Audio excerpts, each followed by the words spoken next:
안녕하십니까. 고독한 낭독회에 와주신 여러분들 반갑습니다.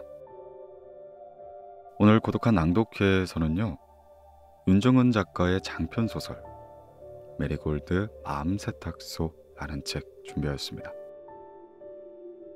창백한 하얀 얼굴에 젓가락처럼 마른 몸, 까맣고 구불구불 긴 머리의 미스터리한 여자는 세탁소를 찾아오는 누군가를 위해 매일같이 따뜻한 차를 끓이게 되는데요.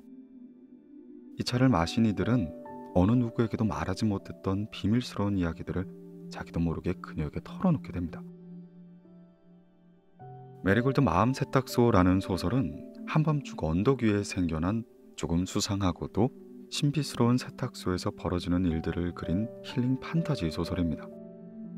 세탁소를 오가는 사람들의 갖가지 사연과 속 깊은 대화를 통해 세탁소 주인 지은의 내면에 찾아오는 변화를 따뜻한 시선으로 그려낸 작품이죠.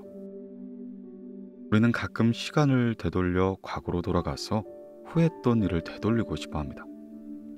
하지만 과연 그 일을 지워버리는 게 현명한 선택일지, 그리고 그 기억을 지웠을 때 지금의 내가 있을 수 있을지, 만약 그 기억만 없다면 앞으로 행복만 할 수 있을지.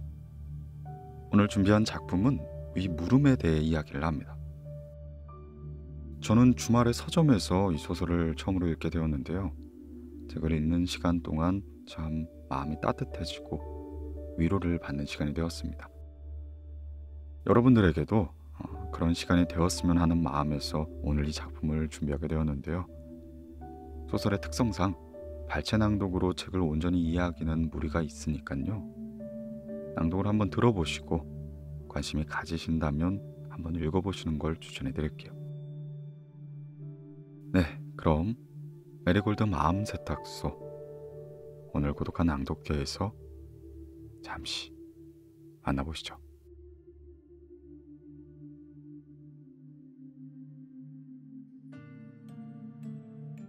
메리골드 마음 세탁소, 윤정은 장편소설, 출판사 북로망스.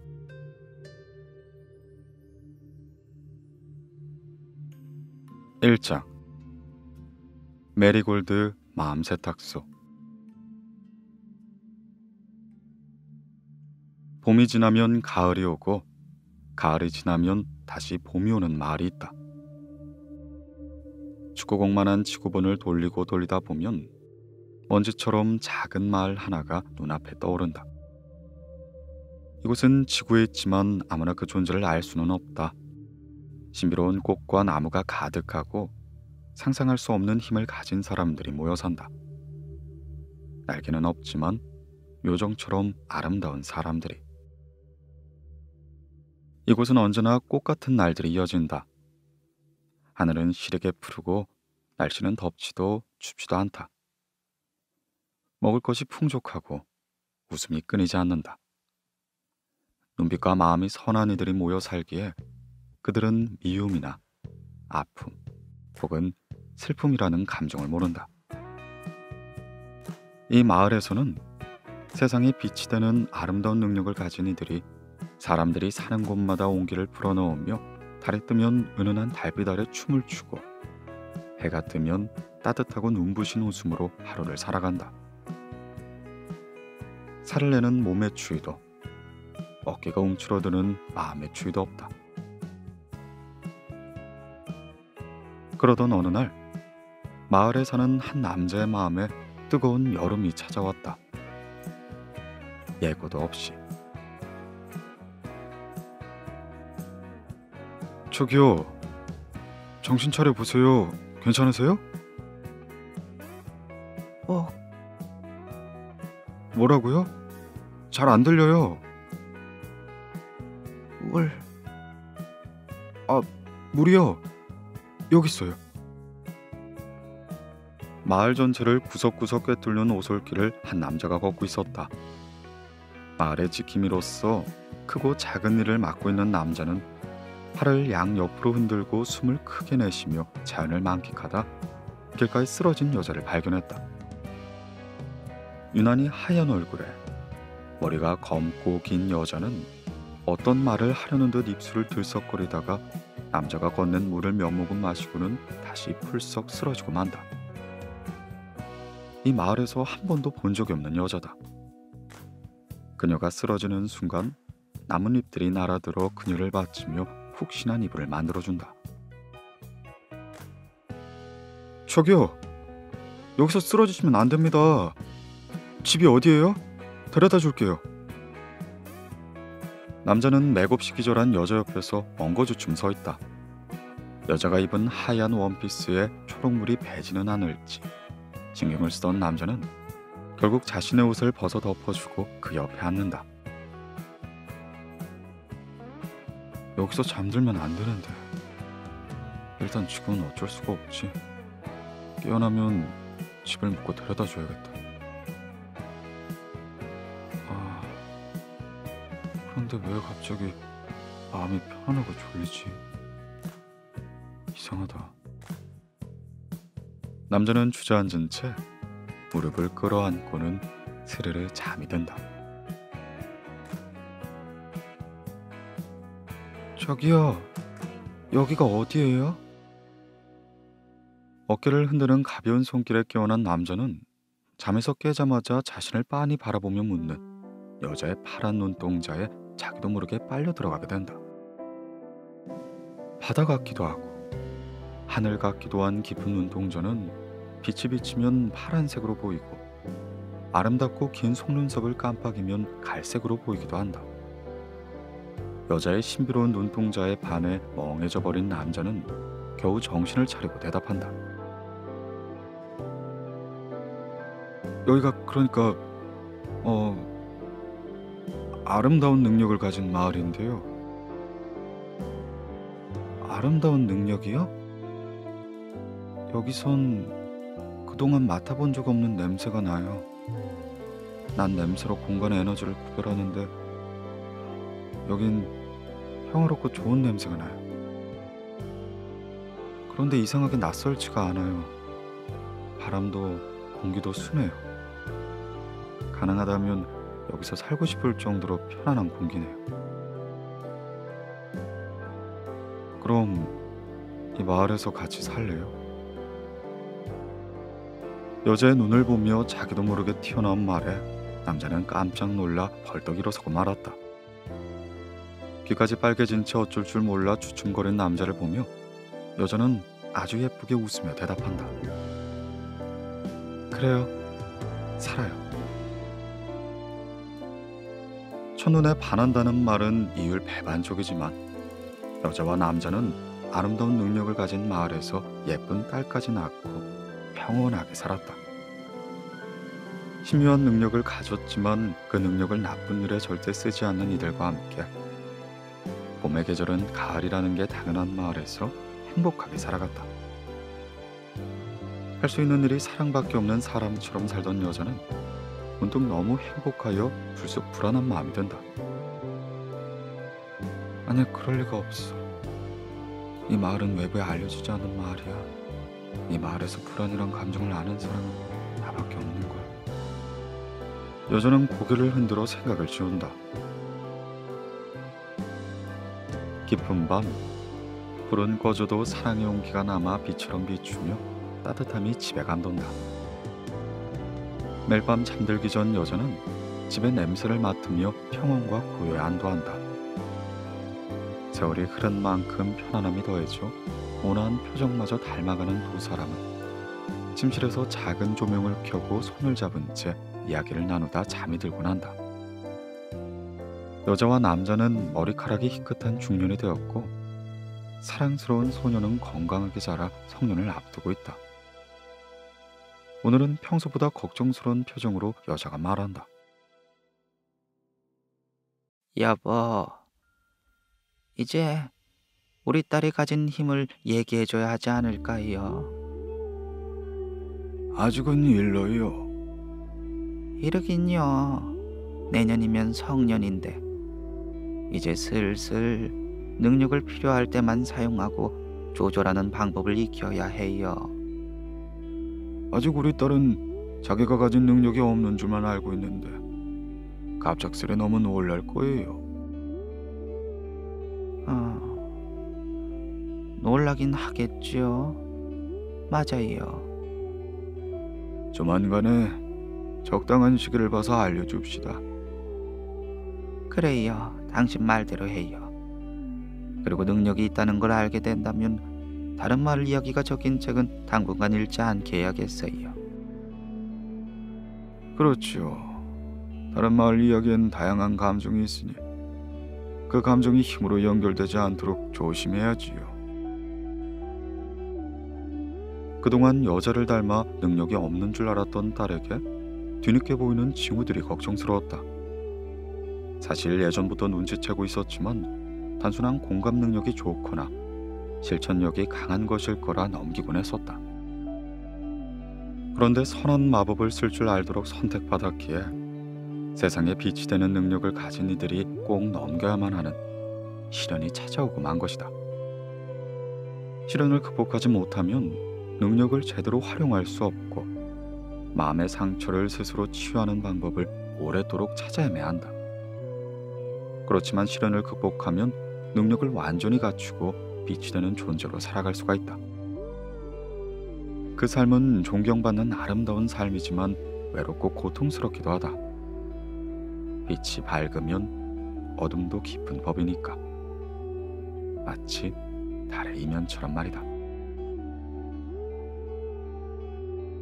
자신이 살던 도시에서 회복할 수 없는 상처를 받아 도망치듯 뛰다 정신을 잃고 이 마을에 들어선 여자였다. 여자는 이곳에 살면서 마음의 상처를 오직 사랑으로 취할 수 있었다. 그렇기에 자신의 아이가 시들지 않는 꽃처럼 한 번도 상처받지 않은 사람처럼 세상에서 가장 아름답고 비밀스러운 이 마을에서 맑게만 살아가길 바랬다. 그러나 언제나 바람은 바람으로 남곤 했다는 걸 기억해내고 말았다. 딸과 이야기를 나누는 이들은 마음이 편안해졌고 자신이 원하는 걸 이루는 딸의 능력은 점점 부각되었다. 이제는 말에 없는 다양한 감정을 익히고 조절해서 마을 밖으로 나가야만 하는 시기가 오고 있었다. 이 마을에서는 선택받은 소수만이 세상으로 나가 선한 마법과 능력을 사용해 빛이 되곤 한다. 원래라면 아주 어릴 때부터 징후가 나타나 트레이닝 스쿨에 다니지만 여자의 딸은 성년이 다 되어 능력이 발현된 특수한 케이스였다. 나한테도 능력이 있었어? 늦은 밤까지 책을 읽다 물을 마시러 나온 어린 소녀는 열린 문틈으로 흘러나오는 불빛을 따라갔다가 엄마와 아빠의 이야기를 듣게 된다. 소녀는 너무 놀라 그 자리에 멈춰선다. 이상하게 가슴이 두근거린다. 나에게는 대체 어떤 능력이 있는 걸까? 그 힘으로 누구를 도와야 할까? 다른 마법 능력을 가진 이들처럼 마을 밖으로 나가야만 하는 걸까? 한 번도 경험해보지 못한 세상은 과연 어떤 모습일까? 걱정과 기대가 동시에 몰려온다. 벽에 몸을 붙이고 숨을 죽여 엄마와 아빠의 이야기를 엿듣는다. 그런데 우리 마을에 2가지 이상의 능력을 가진 사람이 있었나요? 아마도 지난 세기에 있었다고 들었었어요. 작은 말소리에 집중하다 일순간 다리에 힘이 풀린다. 벽을 붙잡고 2 걸음을 떼어 간신히 의자에 앉는다. 능력이 있다는 것도 놀라운데 2가지라니.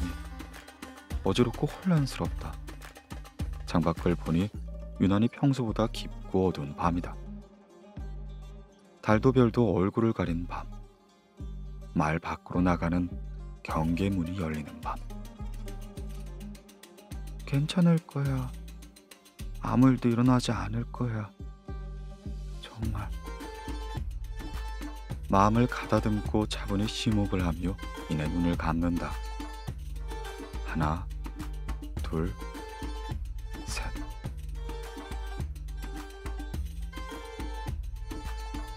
가지마, 엄마, 아빠. 나만 두고 가지마. 제발 돌아와. 깜빡 잠이 든 소녀는 울며 잠에서 깬다. 사랑하는 이들이 회오리 바람에 휩쓸려 모두 떠나버리는 악몽을 꾼 것이다. 거센 바람이 불어와 자신만 남겨두고 사랑하는 모든 것들이 떠나가는 꿈. 이런 기분은 처음이다. 도서관 비밀 서가에서 몰래 읽은 책에서 나온 불안과 공포라는 감정이 이런 건가?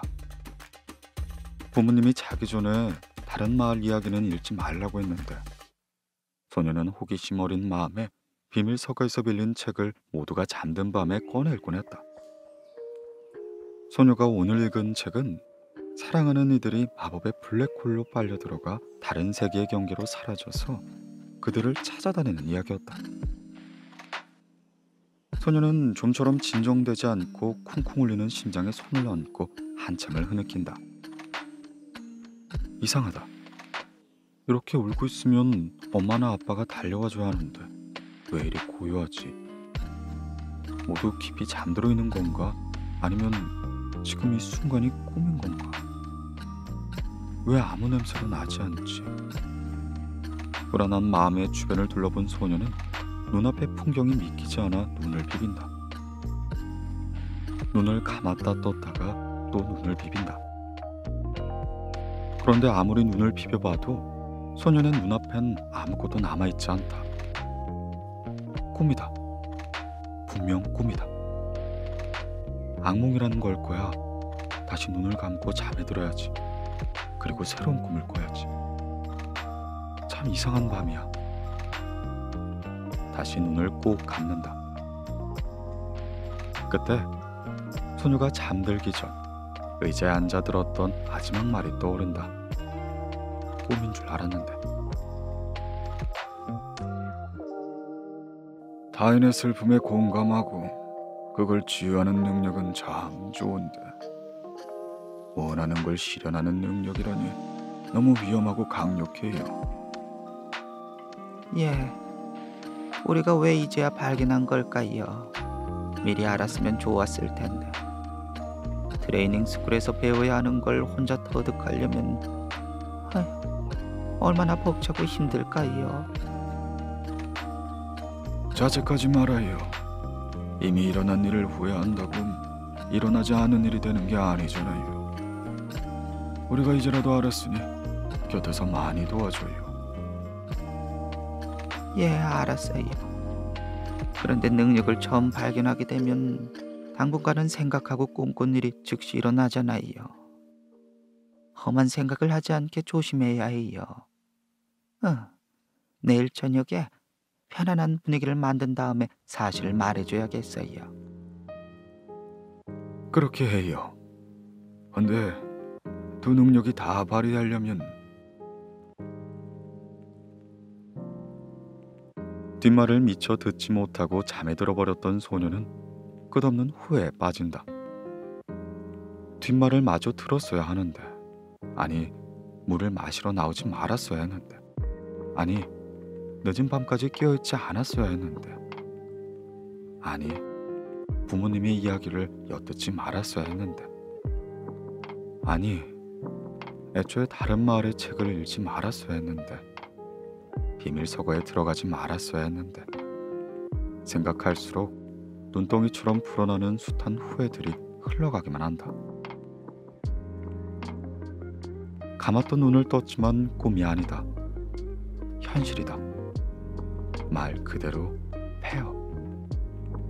사랑하는 이들이 나 때문에 휩쓸려간 자리에 홀로 남겨져 있다. 후회되는 순간을 되돌릴 수 있는 기회가 주어지면 얼마나 좋을까? 그렇다면 나는 다른 선택을 할 수 있을까? 정말 그럴 수 있을까? 아니, 나쁜 일을 미리 알고 막을 수 있는 능력을 가졌다면 얼마나 좋을까? 어쩌면 내가 할 수 있지 않을까? 이럴 수는 없다. 이렇게 허무하게 한순간에 모든 것이 사라질 수는 없다. 눈을 감았다 뜬 것일 뿐인데 빛나던 세상이 암흑으로 가득하다. 이건 꿈이야. 분명 꿈이야.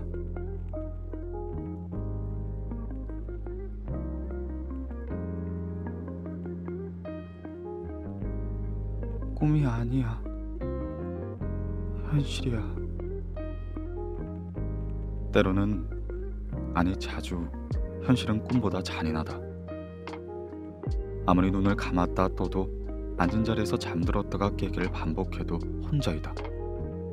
소녀는 자기가 가진 능력을 어떻게 사용하는지 몰랐다는 이유로 사랑하는 이들을 잃고 만다.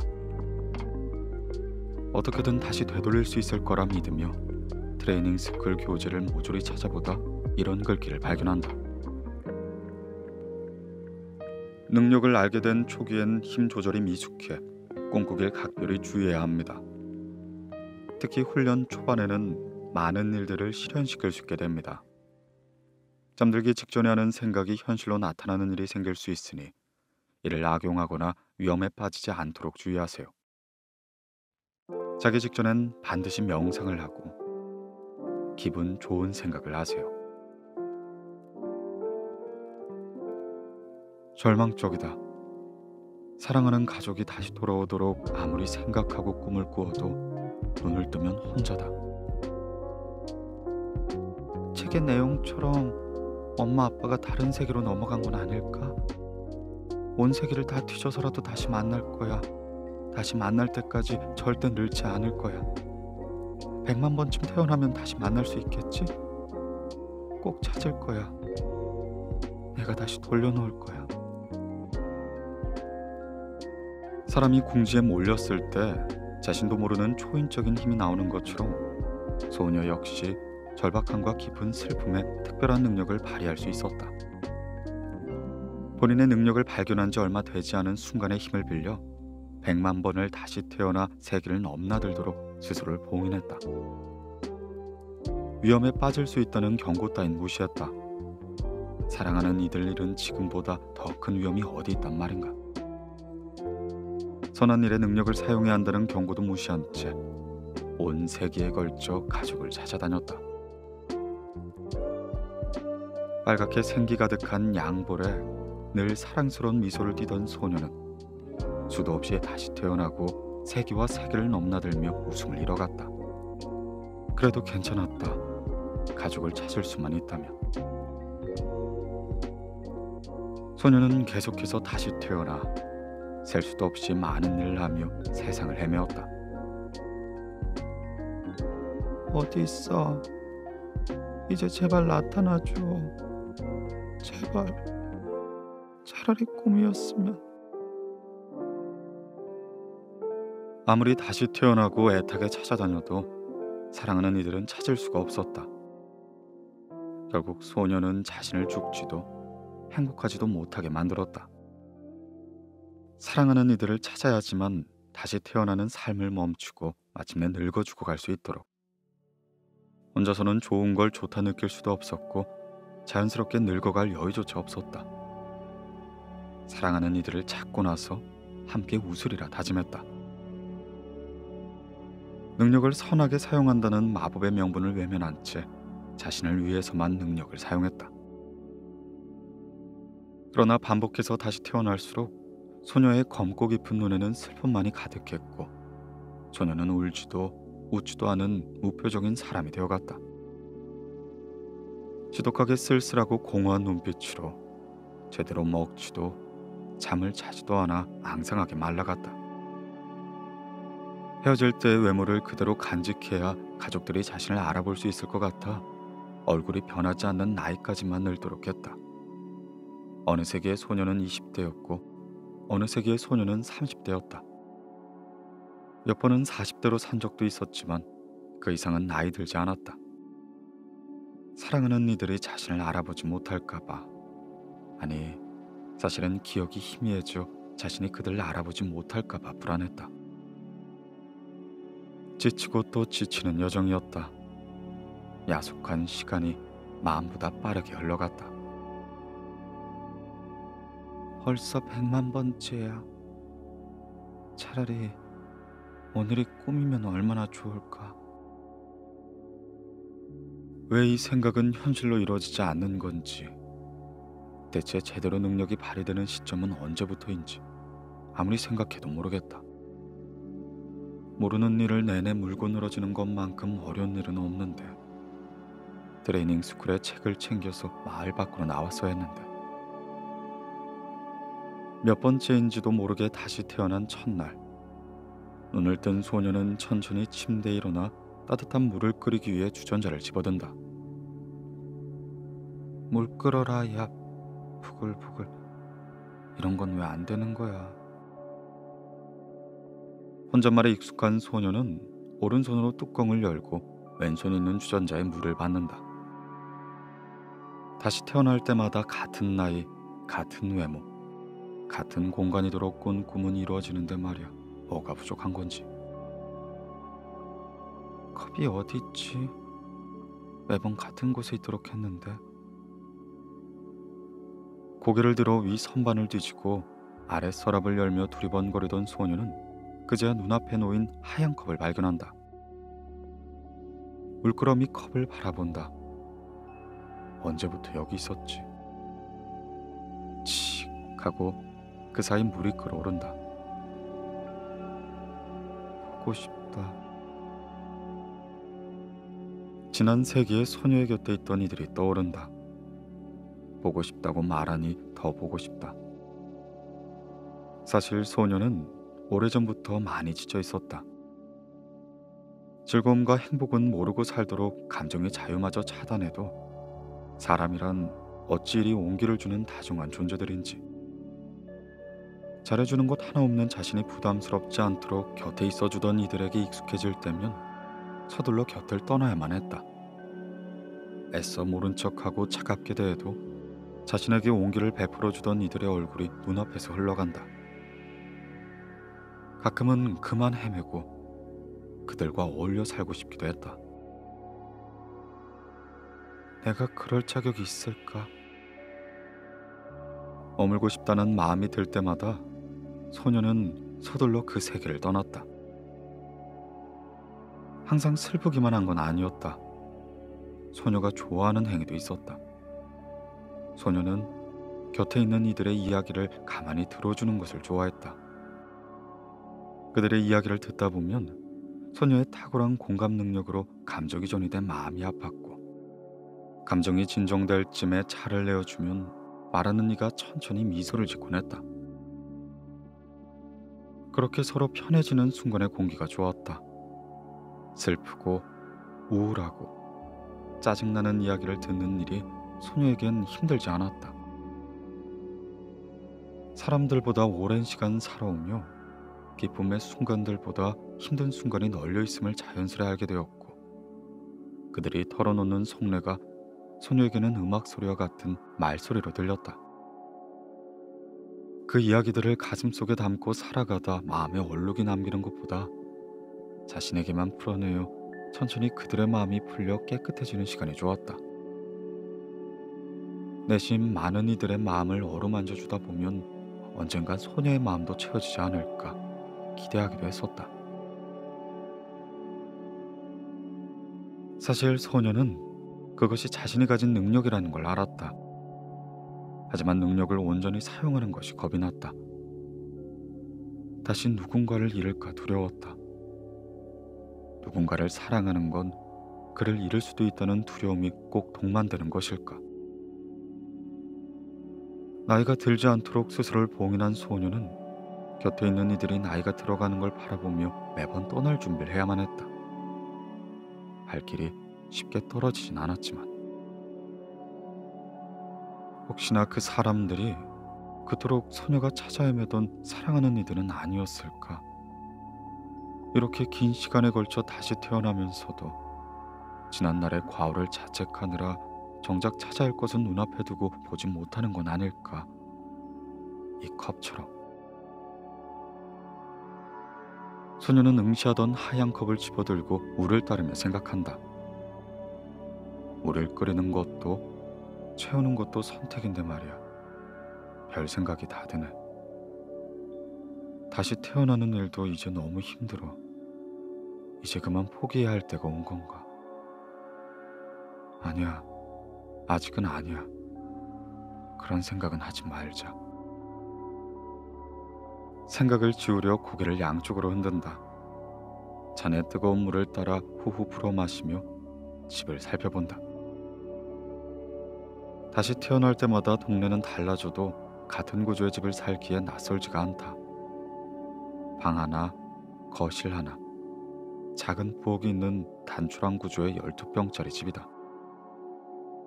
가구라고 해봤자 침대 하나, 작은 화장대 하나, 장롱 하나, 의자 하나, 테이블 하나가 전부다. 오랜 세기 전엔 크고 화려하게 집을 꾸며도 보았지만 혼자 사는 외로움이 더 커질 뿐이었다. 새로 태어날 때마다 일을 하지만 번 돈은 쓰지 않으니 돈이 모였다. 가진 돈은 늘어났지만 거듭 태어날수록 필요한 것들은 줄어들었다. 익숙한 구조의 집을 훑어보며 천천히 거실로 걸어가 창문 앞에 선다. 아름답구나. 이번 동네 메리골드는 지명이 마음에 들어 골랐다.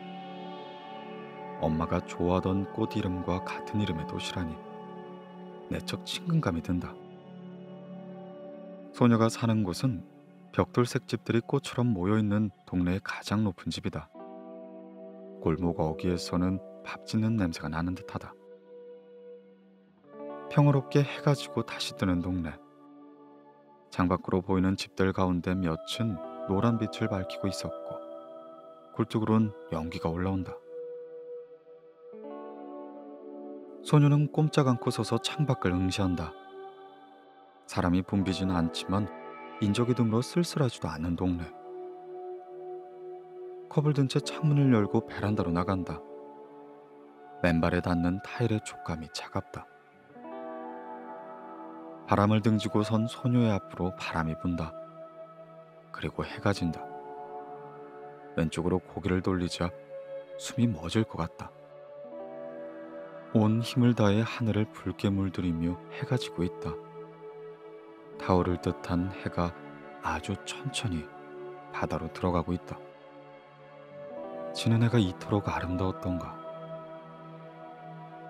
산 아래 꼭대기 마을의 두 면은 바다를 품고 두 면은 도시를 품고 있다. 눈을 감고 숨을 아주 크게 들이쉰다. 물냄새가 난다. 도시와 바다와 마을이 어우러지는 풍경을 바라보며 소녀는 쓸쓸해진다. 문득 뜨거운 눈물이 흐른다. 뭐야, 하시는 거 왜 이렇게 예뻐? 세상엔 예쁜 게 아직 남아있네. 보는 이라도 있는 양 황급히 눈물을 닦으며 소녀는 해지는 풍경을 물끄러미 응시한다. 바람이 분다. 꽃냄새가 코끝을 스치고 지나간다. 바람에 흩날리는 머리카락을 쓸어 넘기며 소녀의 눈동자에도 노을이 물든다. 왜지? 익숙한 냄새가 나네. 한껏 크게 숨을 들이마시며 소녀는 오래전에 맡았던 냄새를 떠올린다. 어디서 이 냄새를 맡아봤더라. 그리움의 냄새를 떠올리며 식어버린 컵의 물을 마신다. 순간적으로 해는 바다 능선 아래로 완전히 넘어갔다. 해는 졌지만 해의 잔해는 하늘에 남아 노을로 붉게 번진다. 해가 지자마자 어둠이 시작되는 것이 아니다.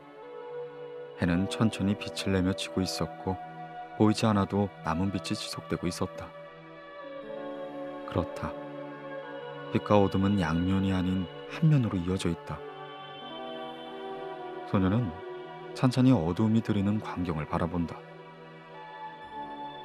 깊은 어둠이라고 해도 빛이 들어오는 부분이 있다. 완전한 어둠 속에 있다고 생각돼도 눈치챌 수 없을 정도로 희미하게 빛이 비춘다. 그리고 밤이 서서히 내려앉는다. 깊은 어둠 속에서도 해가 지듯 천천히 어두움은 밝음으로 이어져 달과 해가 같은 하늘에 공존한다. 낮에 달을 보지 못하는 건 낮에 해를 보려고만 하기 때문이 아닐까. 소녀는 가만히 무릎을 안고 웅크려 앉아 밤을 꼬박 샌다. 새벽이 오고 아침이 온다. 어둠이 영원할 것 같아도 아침은 다시 온다. 살아있는 한 노력하지 않아도 얻을 수 있는 거, 이 아침을 맞이하는 날들이 아닐까. 살아있는 한 영원한 어둠도 빛도 없구나. 그 순간 소녀가 지난 세기에 만났던 이들에게 위로의 차를 내어줄 때의 손길과 차를 마시던 이들에게서 서서히 걷어지던 캄캄한 어둠, 천천히 해가 떠오르듯 차를 마신 이들이 고개를 들며 미소를 지을 때의 순간들이 스쳐 지나간다.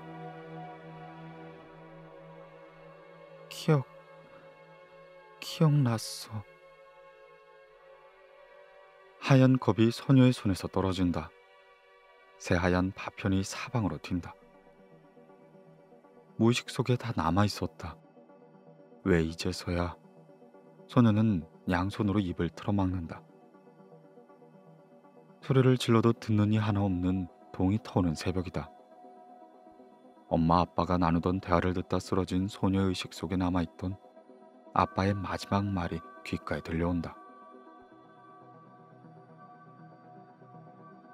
그런데 두 능력이 제대로 발휘되려면 먼저 슬픔을 위로하고 치유하는 능력을 제대로 익혀 사람들의 마음을 치유해주는 일을 하고 나서는 꿈을 실현시키는 능력을 사용해야 해요. 아마 어려움을 돕는 보조 능력이 아닐까요? 마을에선 이런 능력을 가진 사람이 몇 명 없는데 특별하고 소중한 능력이네요. 선택받았어요. 왜 이제야? 왜 이제서야? 울 힘도 남아있지 않은 소녀는 가만히 서서 자신의 소멸을 상상한다. 그러다 정말로 소녀의 몸이 서서히 투명해진다. 등 뒤로는 오늘도 성실히 자신의 할 일을 하고 있는 해가 떠오르고 있다. 아, 머리야. 왜 나의 소멸은 이루어지지 않는 거야? 소멸되기 직전 소녀가 주먹을 꽉 움켜쥔다. 그 순간 깨진 컵 조각들이 하얀 꽃잎이 되어 창문 밖 하늘로 날아간다. 구름 틈이 자리 잡은 꽃잎들이 소녀의 창문에 해가 환하게 비치도록 구름을 씌운다. 새파란 하늘에 쨍한 햇살이 내리쬐고 소녀가 입고 있었던 옷은 빨간 동백이 새겨진 검은 새틴 드레스로 삽시간에 바뀐다. 소녀가 눈을 뜨자 가지런히 묶여 있었던 머리가 스르르 풀린다. 오늘은 그런 날이다. 거세게 몰아치는 폭풍이 온 것만 같은 고요하고 스산한 폭풍 전야.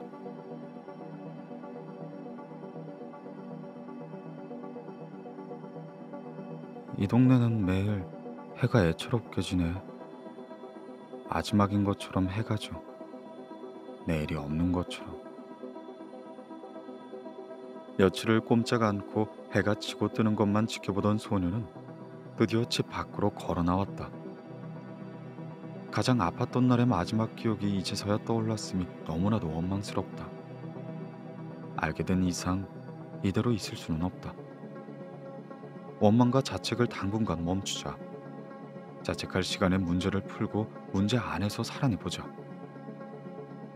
그 끝엔 답이 있지 않을까.